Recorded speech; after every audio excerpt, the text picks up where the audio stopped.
What is an unconditional life? A perfect life? No. A life without pain? Not even close. An unconditional life is when you choose to be your most authentic self. Knowing and aligning with who you truly are. Grabbing a hold of your life and loving it unconditionally. We'll explore how others are living life without conditions. How they've turned their mess into their message. Their pain into their purpose. Their suffering into service. Our guests will be thought leaders, game changers, and divine nobodies. They will share their stories, insights, strategies, and successes. So you can create the life of spirit, service, and success. Welcome to an unconditional life. Hello and good morning, or I think it's morning wherever you are. I'm Joe Italic, and I welcome you to the show. You know, I'm feeling giddy right now because I'm able to bring on a guest who I absolutely hold in high esteem, someone who I met last year and has been a model for me. And what I'm intending to do is to bring guests on who foster my passion to really bring to life unity through diversity. And this gentleman that you'll meet this morning will absolutely add to that desire to bring that to all of you. And so without further ado, I want to introduce to you who I'll be talking with today and having, I already know, a very valuable conversation. My guest today is John Eli. And John is a mindset coach. He's also a life strategist, a blogger, and speaker. He has spent over 19 years mentoring individuals in life skills, career transitions, and organizational change. John's resume is really impressive because it includes pastoral care, behavioral health, and higher education. Not to mention he is a taco connoisseur. But from an early age, John realized that God created him to bring hope, to bring healing and encouragement to others. And I know without a shadow of a doubt that he is absolutely living that purpose by creating a space where men can climb out of the mess of life to rediscover who they were created to be. And John currently lives in Chandler, Arizona, with his wife, 2 dogs, and an antique piano that he calls Betty. And so I want to introduce to you and bring on Mr. Oops. I love when that happens. John Eli. Hey, John. Hey there, John. How's it going this morning? Oh, my gosh. It's going well, man. It's going really, really well. I'm glad to have you on. I want to start with, tell me about Betty. I got to know. Yeah, so I play piano, and I tend to say that I'm geographically bipolar because I tend to move between Arizona and New Mexico a lot. Arizona, we love it here. New Mexico has families, but I never had a piano because we moved around so much. Yeah. And one day I was just jokingly, I made a post on Facebook saying, would anybody care to donate a piano to a good cause? The good cause being me. And a friend responded to me and said, hey, I have this antique piano and I would love to give it to you. So I have a piano that's an antique, and I named it Betty after my school bus driver whenever I was a child, because Betty saw many miles, and so is my piano. So it's Betty. Oh, okay. I got it. That's very cool. Well, thank goodness it wasn't named Karen, but that's a whole other story, right? Okay. All right. Well, I want to kick off like I do with every show is talking about this idea of an unconditional life. And so when you hear that term, what does that bring up for you? And what would you describe maybe what an unconditional life can be or is?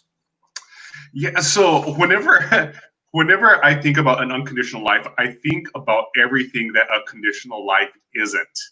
And perhaps that's from my own personal experience. Yeah.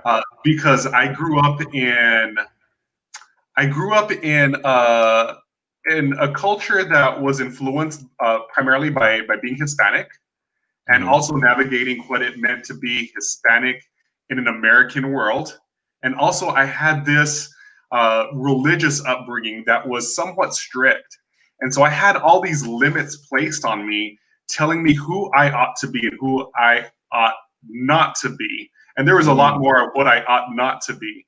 And so as I pursue an unlimited life, an unlimited love, an unlimited lifestyle, I'm learning how to break free of those confines and really be the person who I believe that God created me to be, instead of choosing to be the person who others think I should be.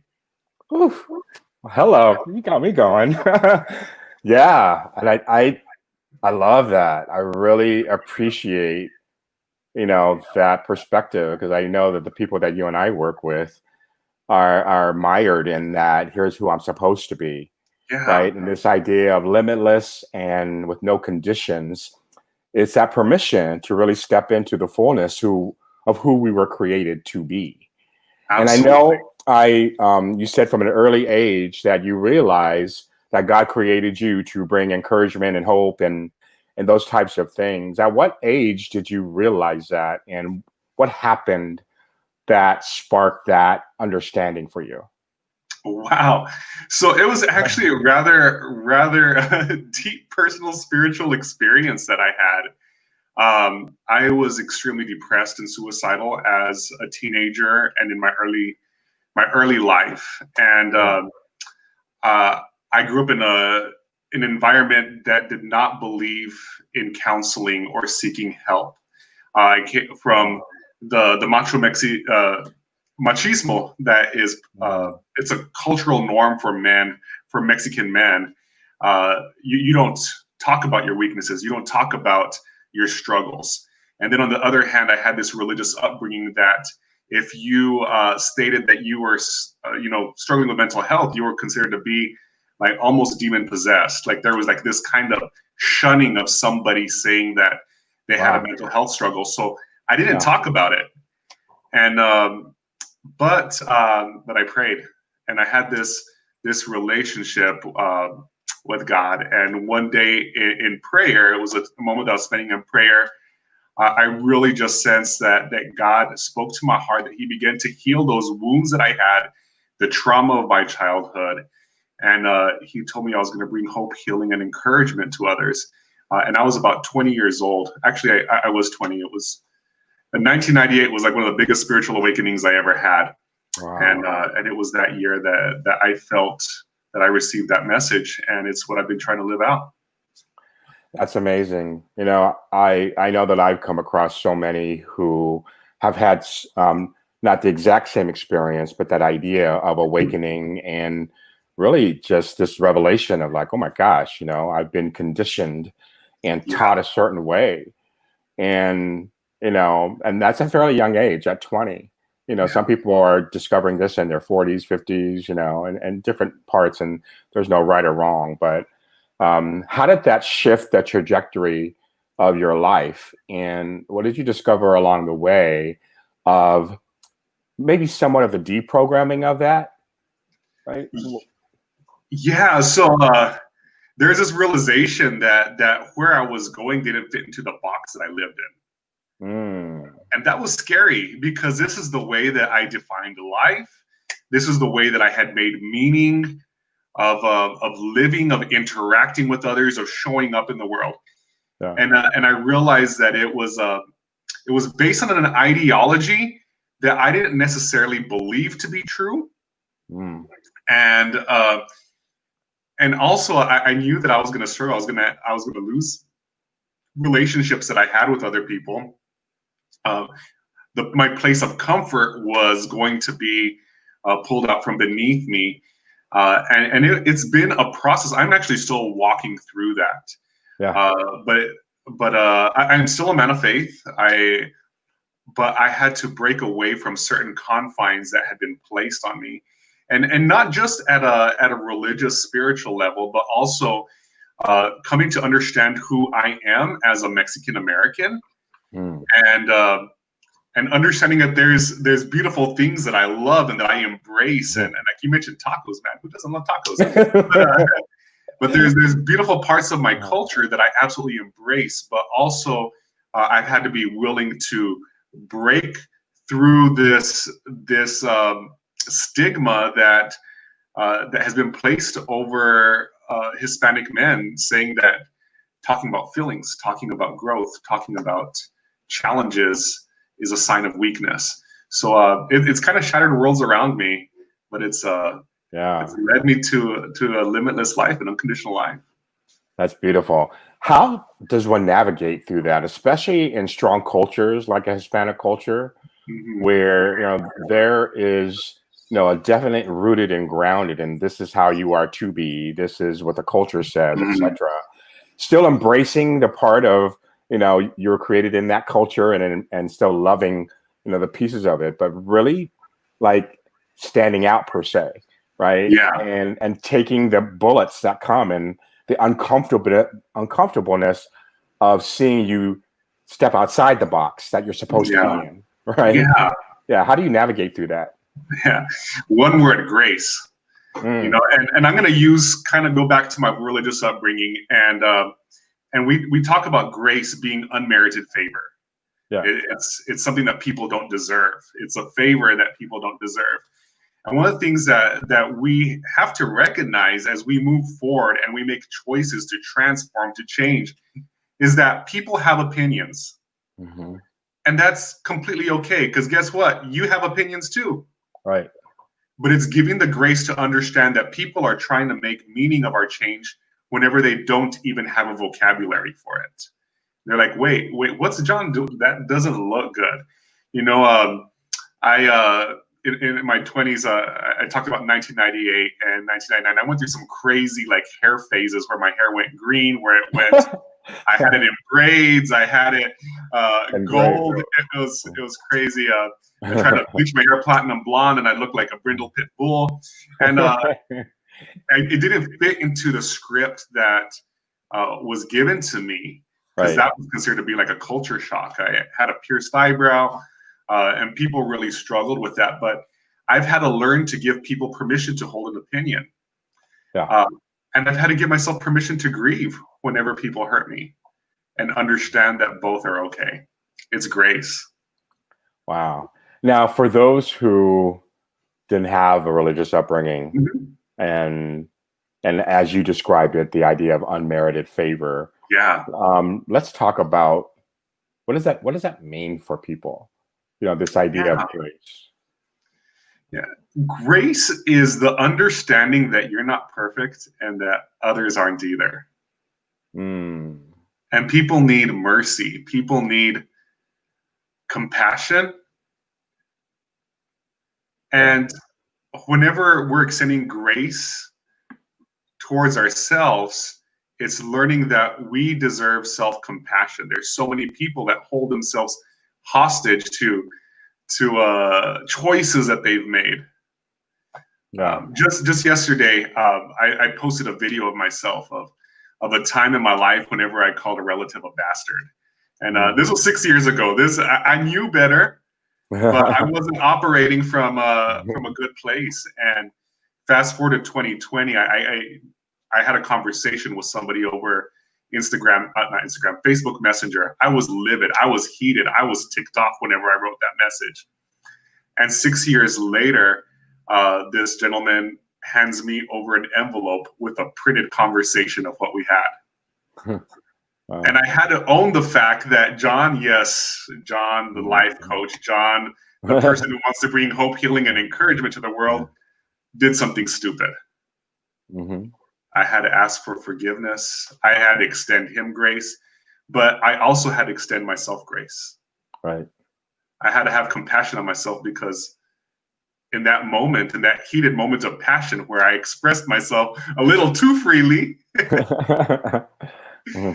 I made a fool out of myself. And that's not who I want to represent, how I want to represent myself in this world. Yeah. So compassion towards others, compassion towards self. That's the gist of grace. Yeah, I like the framing of the idea of grace means that you're not perfect, and neither is anyone else. Yeah. Right. And it's that idea that we see ourselves when we think how we see others. In other, Yeah. So right, it's that idea of everything is a mirror. Yeah. And so it does afford us that opportunity to reflect that, someone else's reactions, someone else's words, someone else's deeds, right, are a reflection, right, of their hurt, their pain, the same things that we go through. It doesn't negate or say it's okay, but it takes the sting off of taking it so personal. Yeah. Right. Yeah, Where absolutely. it's a reaction, right? So it takes work to get there, but that's why I love grace. Absolutely. Yeah, that's really, really cool. There is something that you said when we first chatted about coming on the show, and I wrote here. Here's what you said. You told me. You said, "Whenever you know who you are, you know what to do." Absolutely. So talk a little bit about that. When you know who you are, you know what to do. What does that mean? Yeah, so that's something that I say all the time. You'll hear me say it wherever I'm at. But there's so many people that stay stuck in life, not moving forward, settling for the circumstances that they're in, which is causing them misery, but simply because they don't know who they are. Yeah. If you don't know who you are, you're not going to know what to do. Even if you think about emotional intelligence and what the science behind it has told us, there's four principles. There's a self-awareness, self-management, then social awareness, and relationship management. The only way you can learn to manage self is if you're aware of who you are and what makes you be you. You will never have social awareness and be able to be aware of the needs and how you show up in the presence of others if you're unaware of yourself. And you definitely won't be able to manage any relationship unless you are aware of who you are. But the problem is, Joe, so many people have allowed society to place a label over them, and that's where they live themselves. They live through that narrative. Or there's a mistake or an event that a choice that they've made. They're like, man, I messed up. And so they view themselves as a mess up for the rest of their life. Yeah. How does one separate? Because I would say I've had conversations with friends where, that same sentiment would be surfaced. It's like, well, you just have to know who you are. And a response could be, well, I know who I am. And it's all the things that are more external representations of who they are, right? How does one really find like this identity of who they really are, right? Yeah. Well, you hire me as a coach. That's what you do. I'm just joking. No. That's actually a major part of my work, though, and I'm totally messing with you. But here's the deal: is that we have to learn how to spend time with ourselves. And we have to be willing to go there. We have to be willing to set aside distractions and just to really sit.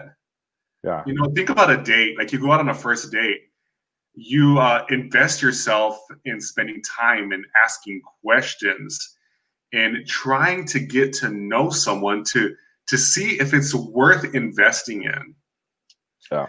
And you may do that multiple times before you decide to lock it in and say, like, you know what, that's going to be your partner for a time being, and maybe you solidify it. Well, I'm gonna propose, and then maybe I'm gonna get engaged. But it takes levels of getting to know that person to want to make a deep commitment. We'll do that for another person, but we have to be willing to do that for ourselves. Okay. Oh, sorry, John, you froze for a minute. You're back? Okay. Can you see me? Yeah, I can see you now. Yeah. No, I love that idea. I mean, and I would say that in my own journey has been the conduit to really discovering that. I liken that as you were sharing. I was thinking, there are certain celebrities, sports figures, and all of us have someone who we admire so well, right? And based upon our relationship with them, whether it be, so I'll share my own one that's current. Yes. So I love music, as you know, Yeah. and there is an R&B singer. I just I just feel every song she sings. Um, Her name's Gabby Wilson, and she's also known as Her. Hmm. And Her standing for having everything revealed. I just love her that mindset, and I'm like, ooh, I'm really drawn to that. I listen to her music, her inflections. I mean, I pick up the words, and it's just like, oh, okay, she's Hmm. singing, right? And so I go and I find out more about her. Ooh, I found this old video of her when she was 10 on the Today Show. I now learn about her parents, and I'm like, oh, she's half Filipino, she's half black. And then I started, oh, she lives in Vallejo. I know, cousins in Vallejo. My sister used to live in Vallejo. And all these things that I think I know about her. And I'm like, I know this girl, right? And I just saw her she was in New York talking about her new music. And then she was cooking lumpia and pancit in this restaurant. And Mm. it was like, oh my God, she's like my cousin. I know her. And then I go to a concert and I get backstage passes and I go and meet her. I'm like, Gabby, Her. It's like, and I start talking to her like I know her. Yeah. And she's like, who are you? Like, I don't, nice to meet you, but who are you? We think we know people, Mhm. but we just know about them based upon what they present. Yeah. Yeah. And I would say that's probably the same thing for ourselves. We have been so um, in the zone, per se, of who we present ourselves to be.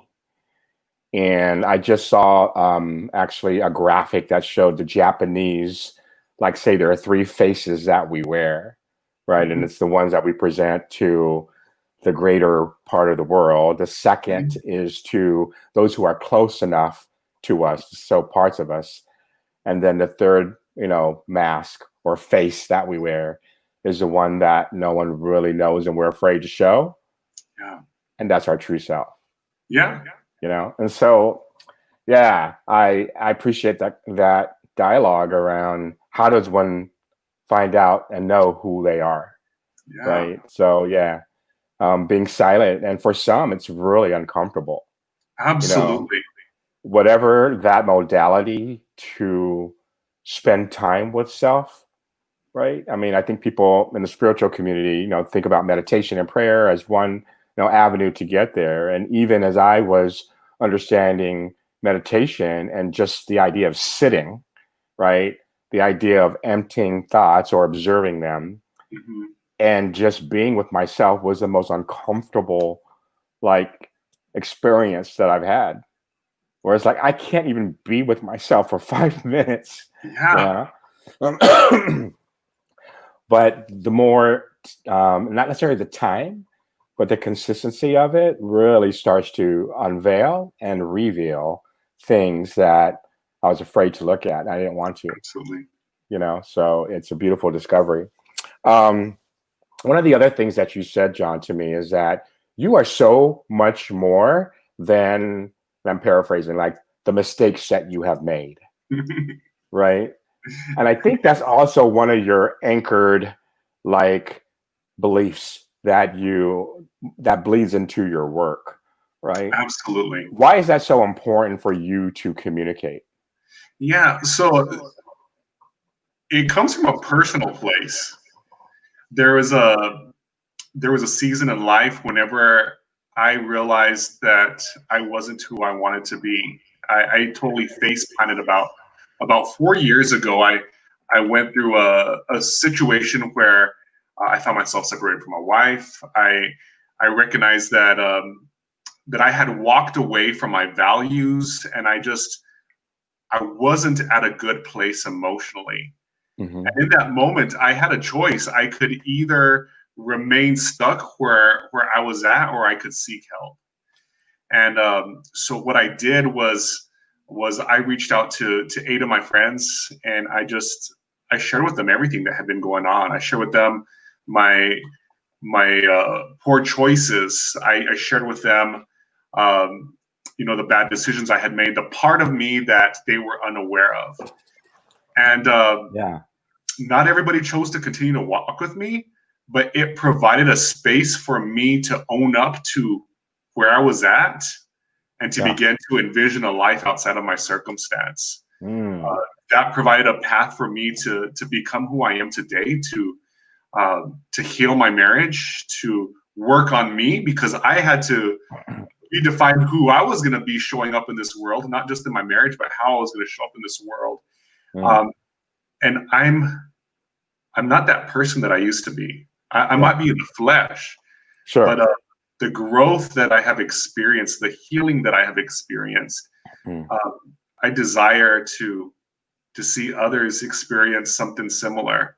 And that's the majority of the space that I hold as a coach, you know, as I work with people, is holding that space, saying, you know, you don't have to let your life's worst choice define you. Yeah, that's awesome. And it is an opportunity. I get excited about this. It's kind of my coaching business is called Reset Coaching, and it's the idea of pressing the reset button, which for many is just pause. It's not starting over. It's just resetting, right? And all the words that follow that, right? Reimagining, redefining, recommitting, reinventing, and those opportunities, right? And that idea of I am not my mistakes, right? I am not what my family did. I am not what was done to me. And it takes a level of courage to really face that and to use it as a catalyst to growth. Right?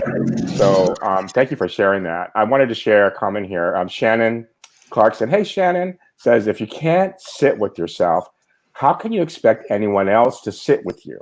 Hi, Joe and John. That's deep. That's right? good. Yeah. I mean, really, really true. And if we can't sit with ourselves authentically and being real, taking off our own mask just to see ourselves, what happens when we're sitting someone else? That's, you know, and so it's a beautiful thought. So thank you, Shannon, for that. Gwen is commenting on the three faces, you know, that's really powerful, even though I've heard it before. It hit me differently today. Thank you. Let's bring Gwen in. And listen, you know, I wish we could bring people in and just to have this conversation. Join us. Yeah, right. Yeah, that's very, very cool. One of the things, though, that you also mentioned to me when you shared that you are greater than, you know, your greatest mistake, is how does one like really get through that idea of the shame behind mistakes that have been made? And many times it had to do with love. I mean, being hurt by love, or that idea that it was love because they love so hard, right? And so it takes people down this this path, right, of self-destruction, self-hate, you know, self-doubt, and all those types of things. And your answer to me was self-love, self-compassion, and grace, right? So we talked about, you know, the workings of grace, but I still think about this idea of self-love, and it's become pop culture almost now, with the idea of self-care. And though there's so much power and validity to it, it's become popular to talk about self-love, and it's all about, you know, that type of thing. So talk about this idea of self-love from your perspective, and how does one work towards the revelation of this love for self is the foundation of an unconditional life? Yeah. So this is very dear to me because for the majority of my life, I was taught, one of the tenets of faith that I was taught from a young child was that I was to love my neighbor as myself. And so that's what I did. That was my goal. Like I would try to find ways to volunteer in the community. At the age of 21, most people are like out, like partying, you know, living up life to the fullest. I became a foster parent for 10 years. And I wanted to love my neighbor as myself, but I was failing miserably. And the reason why is because it's almost impossible to love someone as yourself whenever you don't even love yourself. There's a requirement that comes before loving your neighbor as yourself. You got to love yourself first. Yeah. And I had to learn how to accept myself for who I am. I had to get real with myself and take ownership of all the ways that I was comparing myself to others that I admired. You know, I would look around me, and and I had a lot of good-looking friends whenever I was in high school, and I always felt like the ugly duckling, and it was a little bit odd, about Yeah. this, as a man. But like I created this narrative in my head that I'm ugly, nobody will ever love me, Yeah. and I grew up working alongside immigrants in the fields, picking chili and onions. And so I created this narrative that said, I'm never going to amount to anything because I was born to work in the fields and sweat and stink at the end of the day, because that work is hard and it's heavy and it's difficult. And I had to take ownership of the narratives that I had allowed to live inside of my head. I had to expose a whole lot of ugly before I was ever able to get rid of it and make room for the beautiful to enter my life. And that's where sitting with yourself comes in, being real with yourself, taking the time to say, you know what? These are beliefs that I have held on to. These beliefs are holding me back from being the person that I desire to be. And it's going to take love to get me from where I'm at to where I desire to be. Yeah. It's the narrative. You're right. It's the narrative. It's the stories that we make up. It's the stories that are a result of our experiences, where, in the best way that we know how, we conclude certain things about ourselves. Whew. I'm sorry. You touched a chord with me. That conversation that we have with ourselves, I think is Yeah. probably the most critical one. In my corporate life, I coached coaches. I also, for a while was a district manager of, several I worked for a financial institution.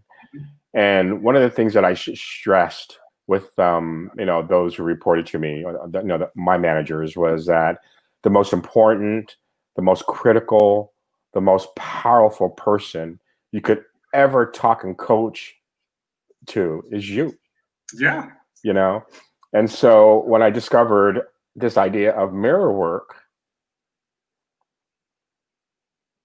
it was, and still is today, I think one of the most courageous thing that someone can do, especially if I have the narrative of I'm ugly, these flaws, and that, those things that we can't, that rise up in our thoughts, right? Yeah. And I'll never forget the first time that I took a handheld mirror and looked in, and I was like, and then I just started down the critical route. It was like, what happened to your eyebrows? And I was blind, and I have like a hazel eye and a brown eye, because the blind eye started to turn color. And I'm like, you're a freak. And I'm like, your nose is so big. And this critical, how can I get through, right, to the core of who I was? And then I remember the instruction is like, stare into your eyes. And so I'm like, okay, I have one. So let me. So what happens? Inner critic, right? Yeah. And so I just said, shut up, and then I looked and I looked and I looked, and just tears just started to fall. So they say the eyes are the windows to the soul. Yeah. And I began to give myself permission to look there. Mm. Right. And to see, what is this beauty that I'm supposed to discover?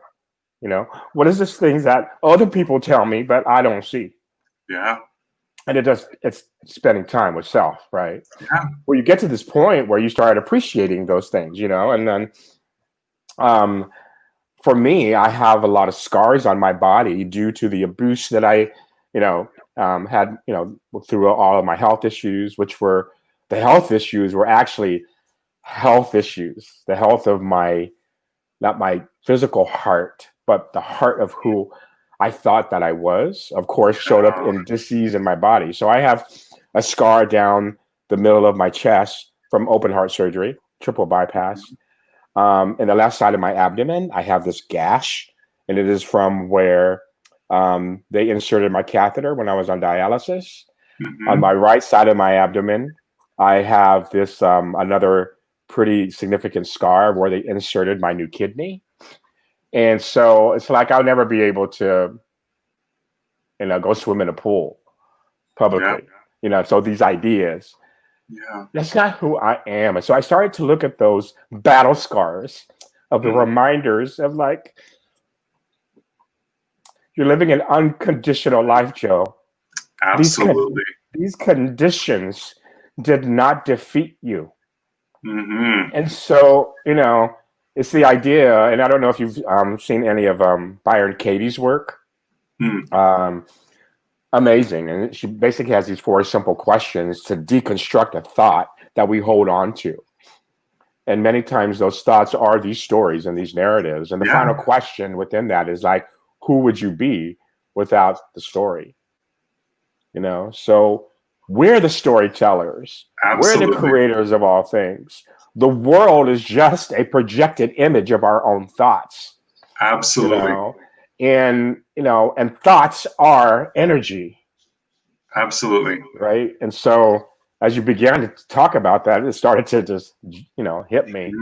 And, I feel my feelings and I'm not ashamed of that. So, thank you for bringing that up. I'm going to go. I think Shannon had said something again. Shannon says, I learned by listening. Meditation is a huge tool for my transformation and recovery process. Helping others takes me out of self too. Yes. Yeah. Very, very, very cool. And I know, Gwen, very often we are beating ourselves up with these stories, finding the love, for ourselves, and so self-love, once again, is that idea of seeing, I believe, who we truly are.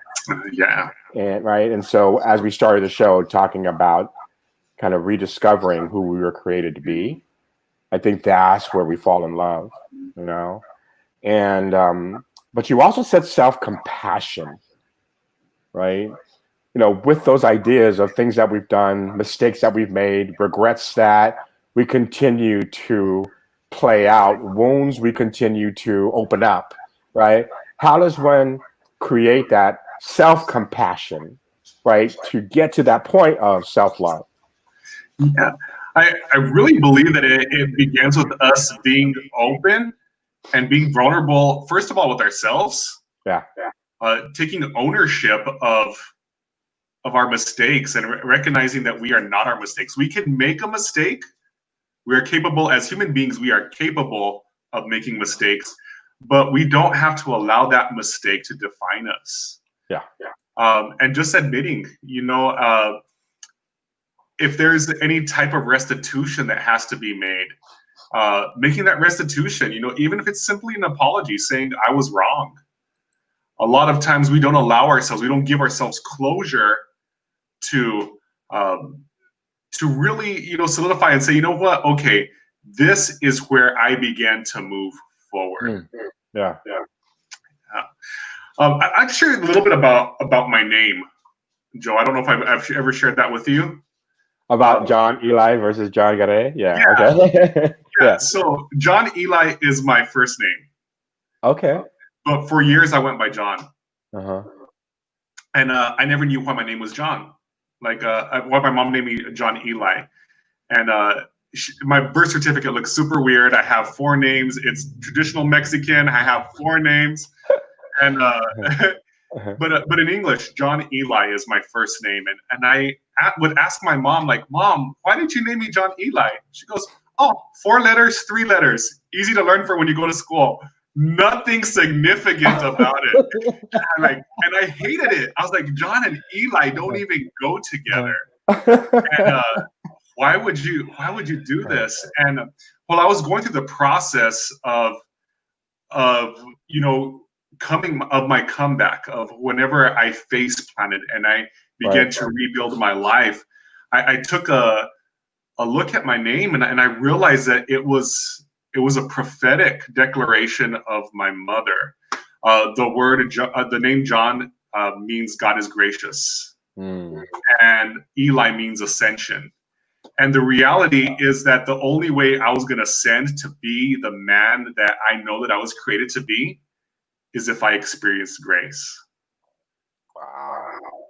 So I'm hearing an echo. So if those who are watching, if you hear that, It's corrected itself in the past.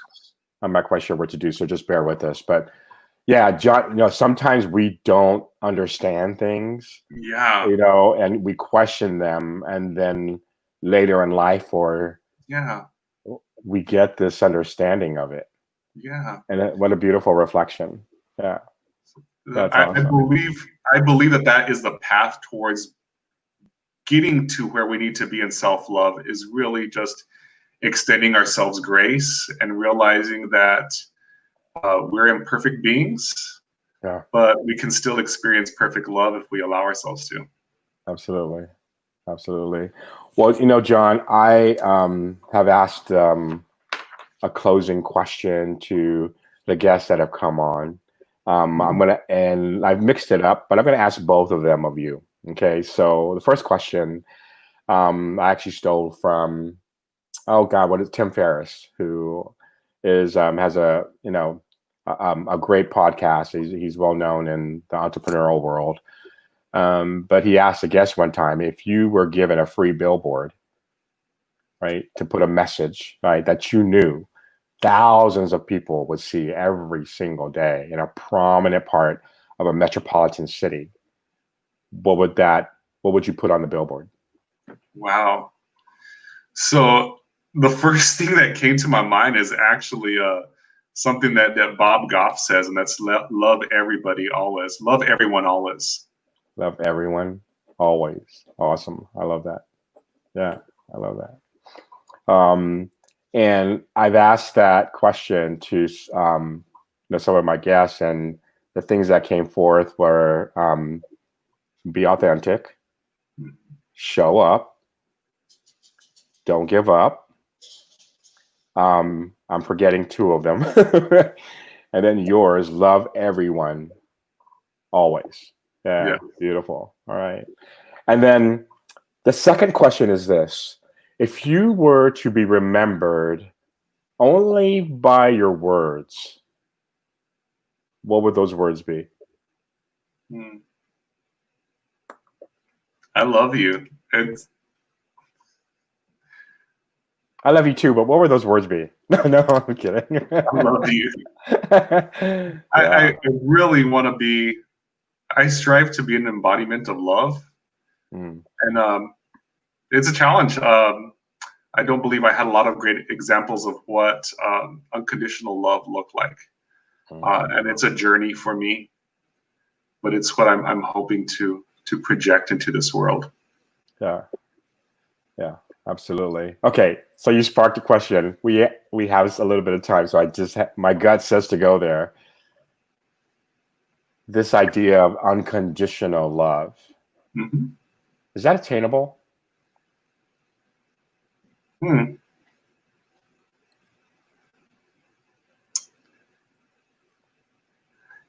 You know, I'm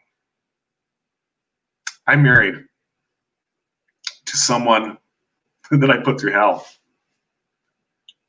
and she's not a pushover.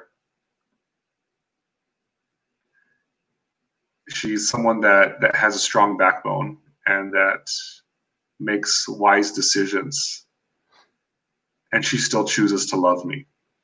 Hmm. She isn't scared to call me on any BS that I might project into the world. She's very raw and real, and her love remains. Hmm.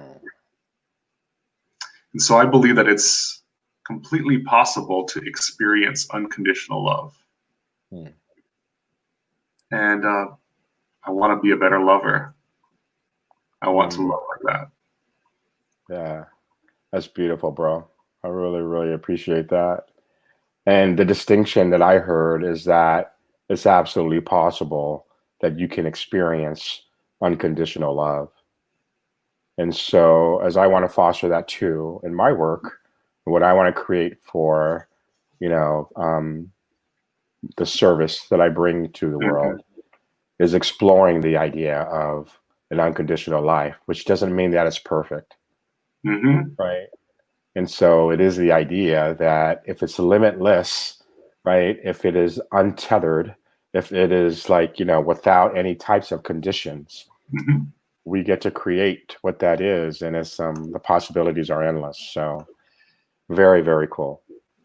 Well, my friend, and for those who are listening, I would encourage you to connect with John on Instagram. You can find him at the.john.eli, and that's his first name. Not but John Eli, now we know. And then also his website is john-eli.com. He is doing some free masterclass on August 9th.